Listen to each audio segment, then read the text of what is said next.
Section 4.3 is on solving linear equations in one variable. So let's first list a couple examples of things that are going to be linear equations in one variable. For example, something like x plus 2 equals 4 minus 5x. It's a linear equation in one variable. A key part is that there's one variable, x. It can appear in more than one place, but there are no a's or b's in this equation. And to be linear, the variable must not have any exponents on the powers wherever the variable appears. So this equation is linear. Another example of a linear equation might be something like 3x minus 2 times the quantity, say, x minus 5 equals 9. Just another example of something that's going to be a linear equation. Things that are not linear equations in one variable would not be linear or not be in one variable.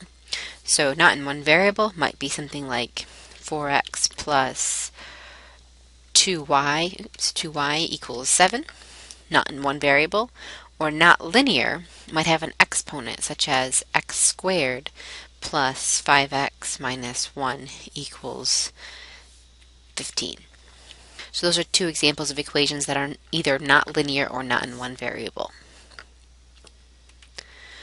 In example 1, we want to determine whether a given number is a solution to the equation.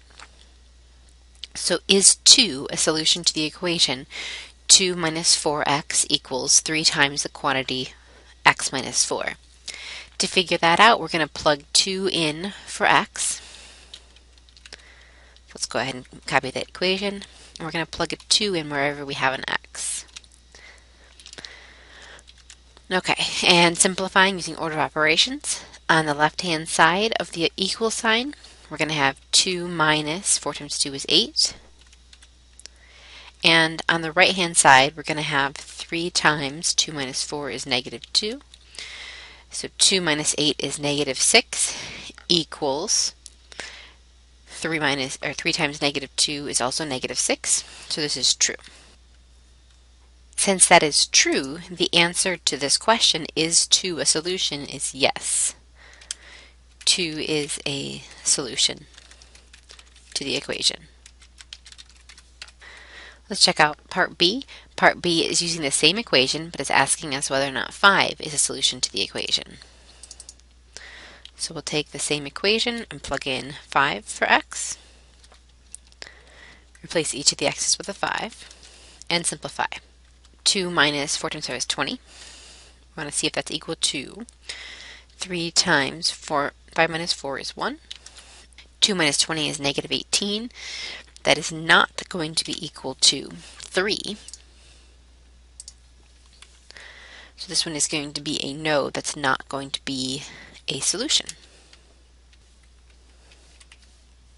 A number is said to be a solution to an equation if the equation becomes true when the number is substituted for the variable.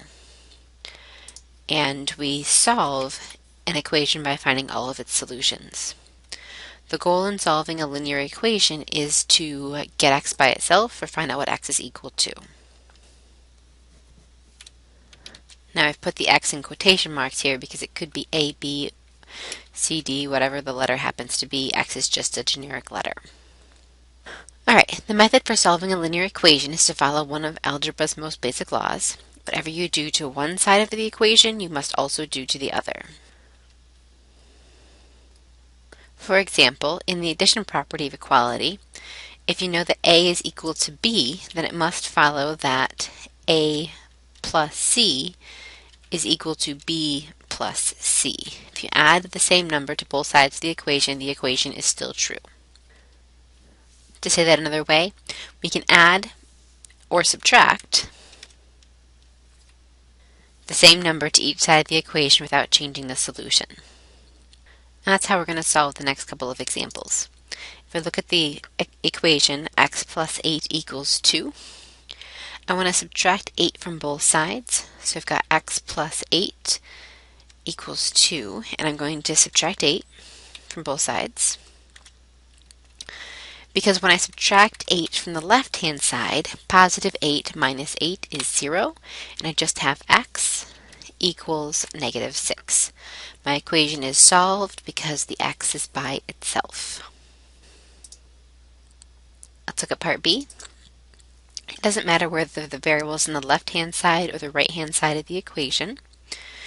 So if I want to solve the equation 4 equals n minus 7, to get rid of negative 7, I'm going to use a positive 7.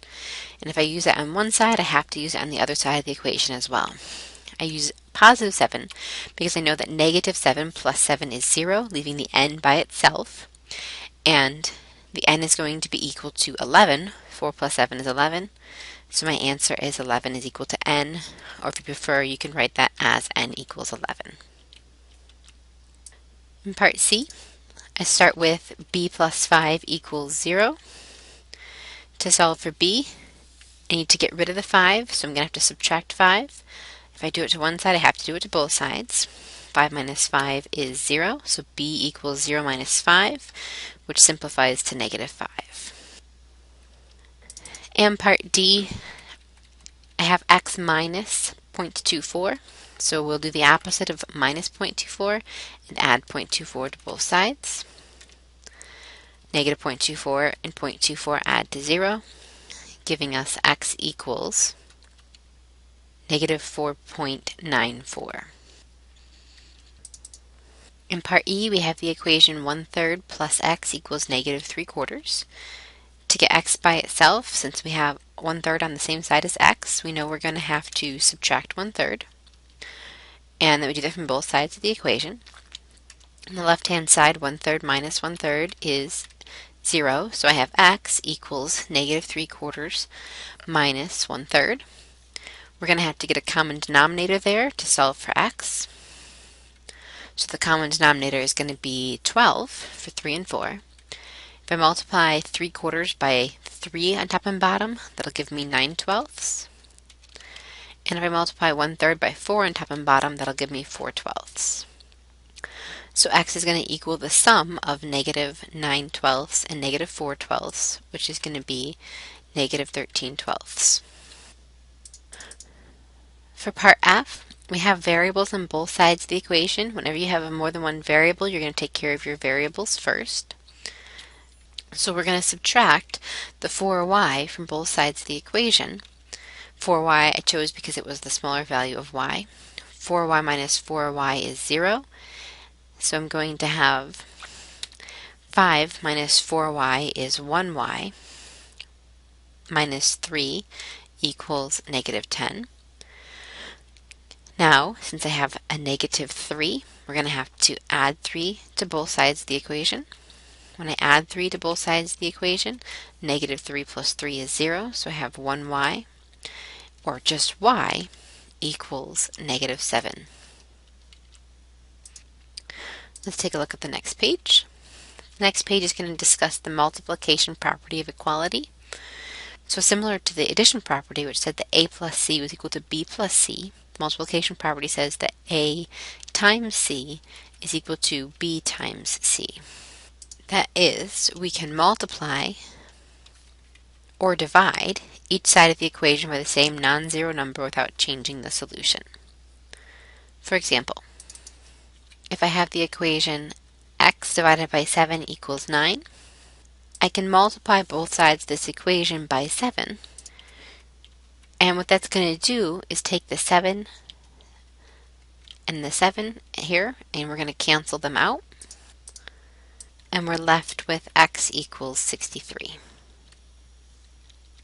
To solve this equation, we want to divide both sides by negative 1, because negative b divided by negative 1 will give us just b.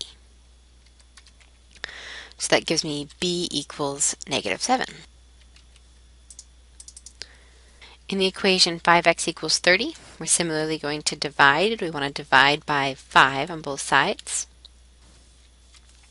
Because 5 divided by 5 is 1, we'll be left with x equals 30 divided by 5 is 6 for our final answer.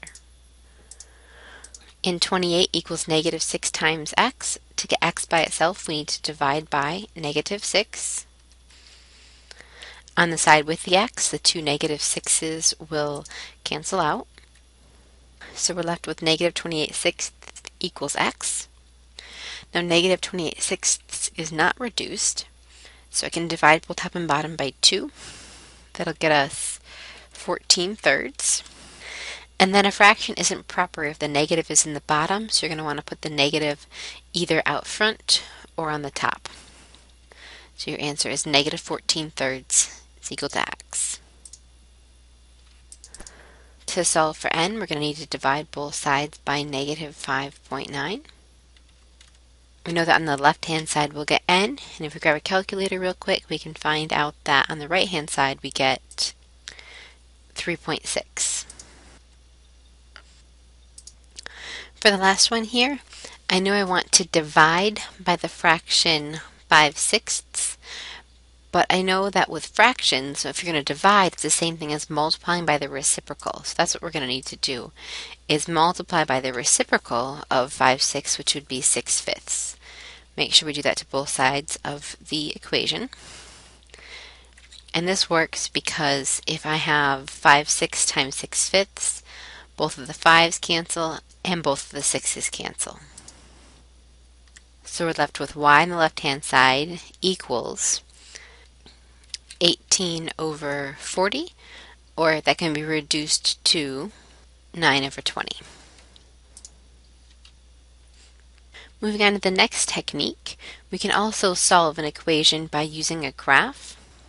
For example, if I look at the equation 3/5 x plus 1 equals 4, it doesn't look like something I can graph at the moment because graphs are supposed to be y equals mx plus b if I want to graph a line.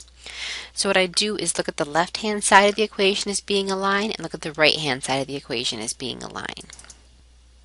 So the two equations that we would need to graph are y equals 3/5 x plus 1 and y equals 4. Y equals the left-hand side and y equals the right-hand side. So take a few moments to graph those. I'm going to graph mine on the computer. So if you graph each of those equations, you can see that I have the graph of 3/5 x plus 1 in blue right here and the graph of y equals 4, that horizontal line, in pink. What I'm trying to figure out is where they're equal. So I'm looking for this part right here where they intersect. So the solution to this equation is going to be x equals 5. X equals 5 is the location where they intersect. Now, that would be the ordered pair, 5, 4, but notice that when you plug in 5 to each of these equations, 5 times 3/5 is 3 plus 1 is 4, and if you plug a 5 into the equation y equals 4, you still get 4. 4 just happens to be the value that they're equal to when they intersect, but the where they intersect is the x value, 5. Okay, we have another one that we're going to solve by graphing. So when I want to solve this equation by graphing, we're going to be looking at the two equations on either side of the equal sign as being two separate y equals equations. We want to graph each one. So take a minute to graph each one on a grid. I'm going to graph mine on the computer. So once again, I graph the top equation, y equals 2x minus 1 in blue, and y equals negative 1/2 x plus 4 is graphed in pink. The solution to the original equation, find out where the two things are equal. It's going to be where they intersect on the graph. So that's going to be, looks like the value of 2 on x, so the solution is x equals 2. What does the y coordinate of the point of intersection mean? You can use it for checking. When you plug the x value into both sides of the equation, both sides are going to be equal to the y value. Instead of graphing, we can also use a table of values to solve a linear equation. Let's start by completing the table for the equation y equals 4x minus 3. If you plug in negative 1 for x, you're going to get negative 7. If you plug in 0, you're going to get negative 3. If you plug in 1, you'll get 1. If you plug in 2, 5. If you plug in 3, 9. And if you plug in 4, you'll get 13. So how do we use this table? If I want to solve the equation 4x minus 3 equals 5, this is a list of y values for 4x minus 3. I'm trying to find out when the left side is equal to 5 because the right side of the equation is also equal to 5. So what's going to happen here at x equals 2. So the solution to this equation is x equals 2. So in this section, we have discussed three methods for solving a linear equation in one variable. We've used the addition multiplication properties, we've used a graph, and we've used a table. What do you think are some of the advantages and disadvantages to each method?